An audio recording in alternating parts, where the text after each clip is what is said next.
नमस्कार मित्रों, अनंत कथा सागर चैनल में मैं डॉक्टर आदित्य पाराशरी आपका फिर स्वागत करता हूं।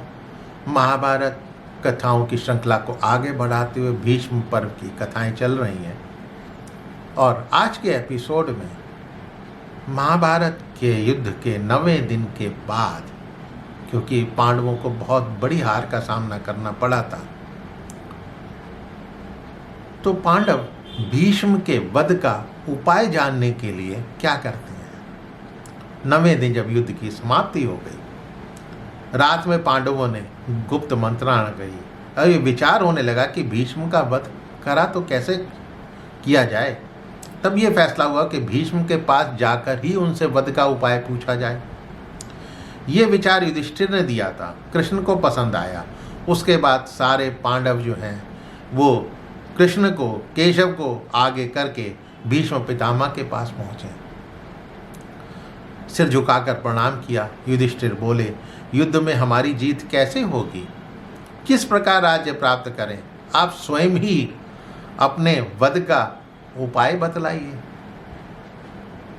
क्या दुनिया में किसी भी युद्ध में ये आपने सुना है कि शत्रुओं के सेनापति की मृत्यु कैसे होगी, उसी से उसका उपाय जानने के लिए पहुँचें और वो खुद ही अपने वध का उपाय बताए? जी हाँ, ये केवल महाभारत में ही संभव था। तो पांडव कहते हैं कि हम लोग युद्ध में आपका वेग कैसे सह सकते हैं? मेरी विशाल सेना तो आपके द्वारा लगभग नष्ट हो चुकी है। हम लोग युद्ध में किस प्रकार आपको जीत पाएंगे, हमें वो उपाय बतला दीजिए। तब भीष्म बोले, कुंती कुमारों, मेरे जीवित रहते तुम्हारी युद्ध में विजय हो ही नहीं सकती है। यदि युद्ध में कोई मुझे जीत ले, ये तभी संभव है। विजय पाने के लिए मुझ पर घातक प्रहार करो। मैं तुम्हें आज्ञा देता हूं कि तुम मुझ पर प्रहार करो। तुम्हारे लिए ये पुण्य की बात है कि तुम्हें जो है मेरे प्रभाव का ज्ञान हो गया है कि मेरे मारे जाने पर ये कौरव सेना मरी हुई समझी जाएगी। युधिष्ठिर बोले, हम लोग युद्ध में किस प्रकार आपको जीत पाएंगे, हमें तो वो उपाय बता दीजिए।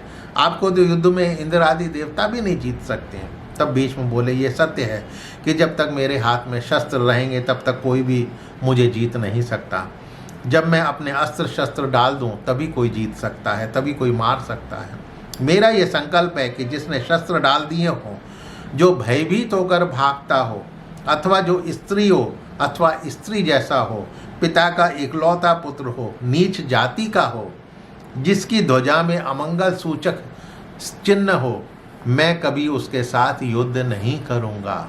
तुम्हारी सेना में जो शिखंडी है वो शौर्य संपन्न युद्ध विजयी है, लेकिन पहले वो स्त्री था फिर पुरुष बना। अर्जुन युद्ध में कवच धारण कर शिखंडी को आगे करके मुझ पर तीरों से, बाणों से प्रहार करें। उनकी ध्वजा में भी, शिखंडी की ध्वजा में भी अमंगल सूचक चिन्ह है। मैं उस पर प्रहार नहीं करूंगा। इस अवसर का लाभ उठाकर अर्जुन मुझे बाणों से प्रहार कर मार डालने का प्रयत्न करें। ये अर्जुन अपने श्रेष्ठ धनुष से मुझे मार डालें, तभी युद्ध में तुम्हारी विजय हो सकती है। उसके बाद संपूर्ण धृतराष्ट्र पुत्रों को तुम मार सकते हो। ये सब जानकर भीष्म को प्रणाम कर पांचों पांडव अपने शिविर को लौट आए। अर्जुन फिर बोले कृष्ण से, माधव, मैं ये काम कैसे कर पाऊंगा? सनातन धर्म को जानने वाला अपने पितामह पर कैसे प्रहार करेगा? कृष्ण बोले, अर्जुन, ये भी क्षत्रियों का सनातन धर्म है। उन्हें किसी प्रकार दोष दृष्टि ना रखकर सदा युद्ध, प्रजाओं की रक्षा और यज्ञ ये करते रहना चाहिए। यह क्षत्रियों का सनातन धर्म है। तब अर्जुन बोले, शिखंडी निश्चय ही भीष्म की मृत्यु का कारण होगा। हम शिखंडी को आगे करके भीष्म को मार गिराएंगे। तो इस तरह से पांडवों ने भीष्म के पास पहुंचकर उन्हीं से ही उनके वध का उपाय जाना। तो मित्रों, आज के लिए इतना ही। उम्मीद है कि आपको ये कथाएं पसंद आ रही होंगी। मेरे चैनल को सब्सक्राइब करना मत भूलिएगा और यदि हो सके तो इसको अपने इष्ट मित्रों से शेयर अवश्य करें। तो मिलता हूँ अगले एपिसोड में 10वें दिन का युद्ध का हाल बताने के लिए। तब तक के लिए नमस्कार।